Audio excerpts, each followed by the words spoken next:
सुप्रभात विद्यार्थियों। मैं अमित कुमार सिंघल, टीजीटी हिंदी, केंद्रीय विद्यालय दिरांग। विद्यार्थियों, आज हम कश्मीरी कवयित्री लल्लत के बारे में पढ़ेंगे और इससे पहले हम इसको पढ़ चुके हैं और इसकी पुनरावृत्ति कर रहे हैं। तो चलिए देखते हैं। कश्मीरी भाषा की लोकप्रिय संत कवयित्री लल्लत का जन्म 1320 में, कब 1320 के लगभग कश्मीर स्थित पामपोर के सिमरपुरा गांव में हुआ था।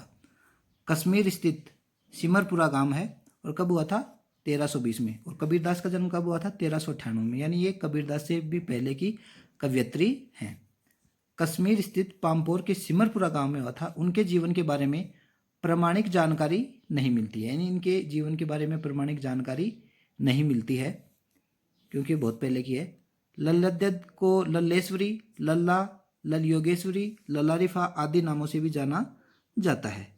उनका देहांत 1391 में हो गया था, यानी कबीरदास के जन्म से पहले हो गया था। कबीरदास का जन्म 1398 से 1518 है।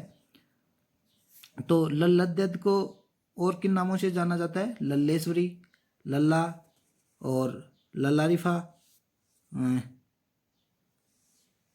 इन नामों से जाना जाता है। लल्लत की काव्य शैली को वाक कहा जाता है, जिसे हिंदी में जिस तरह हिंदी में कबीर के दोहे, मीरा के पद, तुलसी की चौपाई और रसखान के सवैये प्रसिद्ध है। लल्लत की काव्य शैली को क्या कहा जाता है? वाक कहा जाता है। जिस तरह से हिंदी में कबीर के क्या है? दोहे, मीरा के क्या है? पद, तुलसी के चौपाई और रसखान के सवैये प्रसिद्ध है, उसी तरह लल्लत के वाक प्रसिद्ध हैं। अपने वाक के जरिए उन्होंने जाति और धर्म की संकीर्णताओं से ऊपर उठकर भक्ति के ऐसे रास्ते पर चलने पर जोर दिया जिसका जुड़ाव जीवन से है। उन्होंने धार्मिक आडंबरों का विरोध किया और प्रेम को सबसे बड़ा मूल्य बताया। लल्लत ने सबसे बड़ा मूल्य किसे बताया? प्रेम को सबसे बड़ा मूल्य बताया। अपने वाक के जरिए उन्होंने क्या किया? उन्होंने जाति और धर्म की संकीर्णताओं से ऊपर उठकर भक्ति के ऐसे रास्ते पर चलने पर जोर दिया जिसका जुड़ाव जीवन से हो। उन्होंने धार्मिक आडंबरों का विरोध किया। कबीर ने भी धार्मिक आडंबरों का विरोध किया है। उन्होंने कहा जब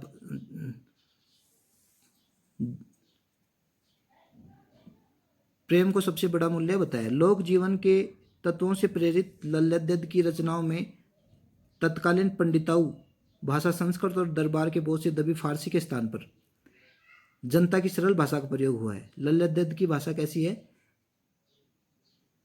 जनता की सरल भाषा का प्रयोग किया है उन्होंने। पंडिताऊ भाषा और संस्कृत के दरबार के बोझ से दबी फारसी के स्थान पे जनता की सरल भाषा का प्रयोग किया है। यही कारण है कि लल्लत की रचनाएं सैकड़ों सालों से कश्मीरी जनता की स्मृति और वाणी में आज भी जीवित है। वे आधुनिक कश्मीरी भाषा का प्रमुख स्तंभ मानी जाती हैं। कौन? लल्लत।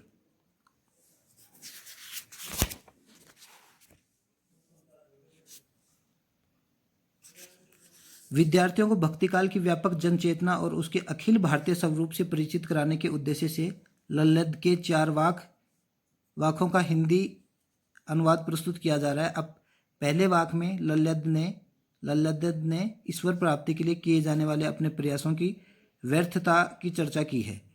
दूसरे में बाह्याडंबरों का विरोध करते हुए यह कहा कि अंतःकरण के संभाव्य होने पर ही मनुष्य की चेतना व्यापक हो सकती है। दूसरे शब्दों में मायाजाल में कम से कम लिप्त होना चाहिए। तीसरे वाक में कवयित्री के आत्मलोचन की अभिव्यक्ति है। वे अनुभव करती हैं कि भवसागर से पार जाने के लिए सद्कर्म ही सहायक होते हैं। भेदभाव का विरोध और ईश्वर की सर्वव्यापकता का बोध चौथे वाक में है। लल्लत ने आत्मज्ञान को ही सच्चा ज्ञान माना है। प्रस्तुत वाकों का अनुवाद मीराकांत ने किया है। इन वाकों का अनुवाद किसने किया है? मीराकांत ने किया है। तो चलिए देखते हैं, पहला वाक देखते हैं।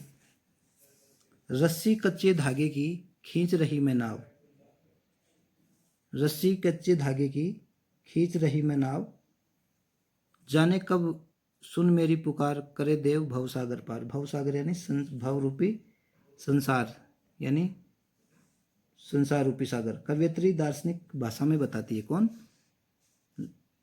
लल्लत कि मैं अपनी जीवन नैया को कच्चे धागे से बनी रस्सी से खींचने का प्रयास कर रही हूँ। रस्सी कच्चे धागे की खींच रही मैं नाव।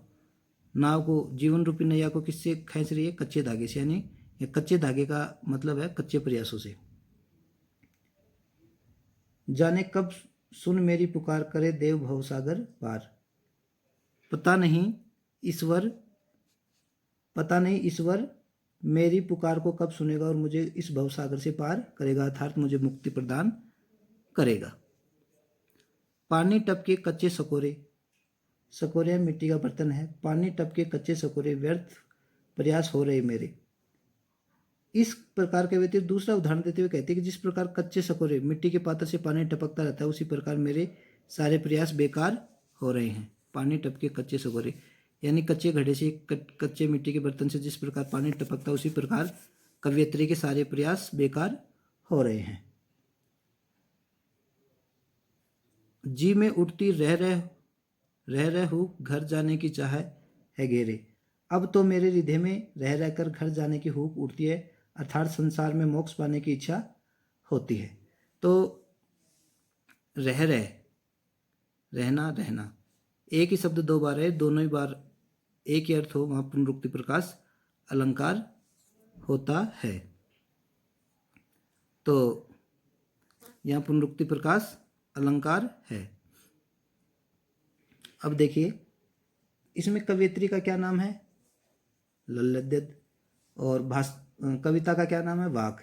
रस्सी शब्द किसके लिए प्रयोग हुआ और इसका प्रयोग, क्या प्रयोग हो रहा है? रस्सी शब्द का प्रयोग मनुष्य के कमजोर और नश्वर शरीर के लिए हुआ है। रस्सी कच्चे धागे की खींच रही मैं नाव, यानी मेरा शरीर कमजोर है, मेरे प्रयास कमजोर हैं और मैं फिर भी क्या खींच रही हूँ? जीवन रूपी नैया को खींच रही हूँ। भवसागर से कवित्री का क्या तात्पर्य है? इस भवसागर से, भवसागर से तात्पर्य है संसार रूपी सागर। पानी क्यों टपक रहा है? पानी इसलिए टपक रहा है क्योंकि सकोरा कच्चा है। वहाँ कच्चा सकोरा मनुष्य का, यहाँ कच्चा सकोरा क्या है? मनुष्य का नश्वर शरीर है।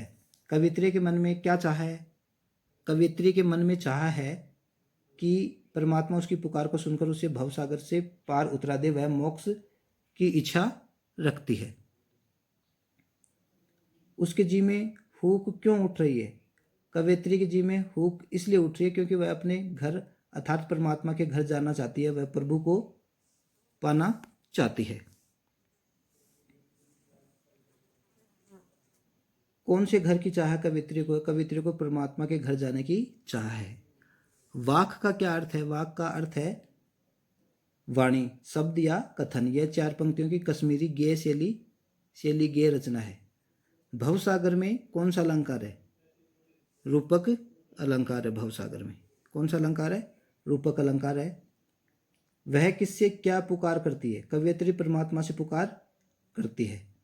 कच्चे सकोरे का उदाहरण क्यों दिया गया है?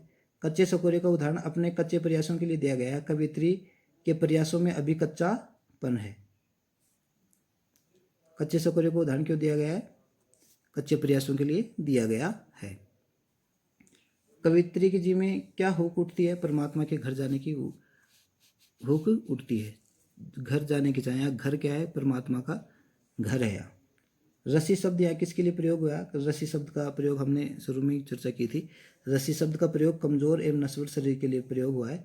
यह रस्सी भी कच्चे धागों की है। मुक्ति के लिए किए जाने वाले सारे प्रयास व्यर्थ क्यों हो रहे हैं?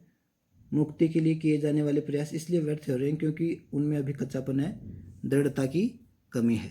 तो विद्यार्थियों, आज ये पहला वाक हमने पढ़ा और आज के लिए इतना ही, और आगे पढ़ेंगे। तब तक के लिए नमस्कार।